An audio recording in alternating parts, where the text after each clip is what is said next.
Sân bay bang biến mất 2 lần mỗi ngày. Scotland, tới sân bay Barra thuộc quần đảo Outer Hebrides, phi công buộc phải quen với việc đường băng có thể biến mất mỗi ngày. Nằm trên đảo Barra thuộc quần đảo Le Hebrides cách bờ biển phía tây Scotland hơn 64 km là sân bay cùng tên. Nhiều năm qua, Barra Airport luôn nằm trong danh sách những sân bay khác thường nhất thế giới vì hiện tượng đường băng thường xuyên biến mất.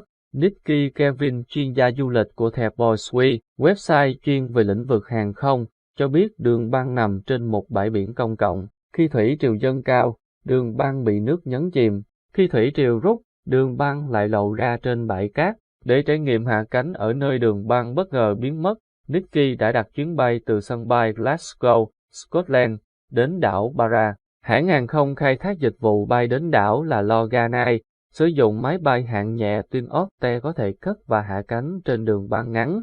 Cơ trưởng Laura Robert cho biết không có đèn hoặc hướng dẫn cho việc hạ cánh tại Barra, tất cả đều được thực hiện do phán đoán của phi công.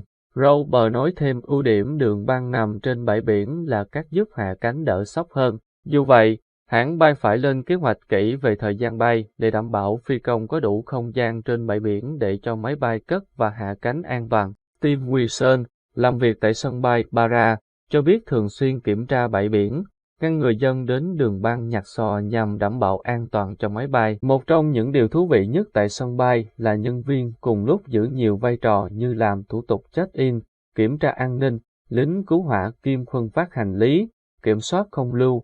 Wilson nói, quần đảo Le Hebrides gồm hơn 70 đảo nhỏ, có những bãi biển cát trắng, sóng mạnh và hệ sinh thái động, thực vật hoang dã cùng văn hóa bản địa lâu đời. Barra là một trong những đảo khai thác du lịch và đón khách ghé thăm. Theo Visit Scotland, website của Hội đồng Du lịch Quốc gia, Barra từ lâu nổi tiếng với vẻ đẹp thiên nhiên hùng vĩ, hoang sơ. Ngoài đến đảo bằng máy bay, du khách có thể tiếp cận bằng phà. Du khách có thể thực hiện chuyến đi thuyền 5 phút từ khu định cư chính trên đảo Calais bay đến lâu đài trên biển Kisimu có từ thời Trung Cổ, nằm trên một đảo đá trong vịnh. Các trải nghiệm khác trên đảo gồm tản bộ dọc theo những bãi biển cát trắng, đạp xe hoặc lang thang quanh đảo, chèo thuyền kayak, khám phá văn hóa lịch sử địa phương tại Trung tâm Di sản An Minh.